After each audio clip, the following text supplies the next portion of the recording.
ಬಾಳಲ್ಲಿ ನೀ ಬರೆದೆ ಹೊಸ ಪ್ರೇಮ ಕಾದಂಬರಿ.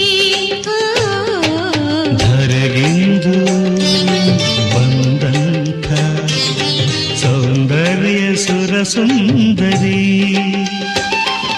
ಶ್ರುತಿ ಸೇರಿದೆ ಬಾಳು ಹಿತವಾಗಿದೆ.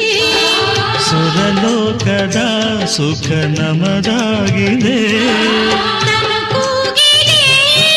ಮನ ಆಡಿದೆ ಎದೆ ಕೋಗಿಲೆ ಇದೋ ಹಾಡಿದೆ. ಮನಸ್ಸು ಮನಸ್ಸು ಬೆರೆಯ ಬಾಳೆ ಸೊಗಸು. ನೀ ಮೀಟಿದ ನೆನಪೆಲ್ಲವೂ ಎದೆ ತುಂಬಿ ಹಾಡ.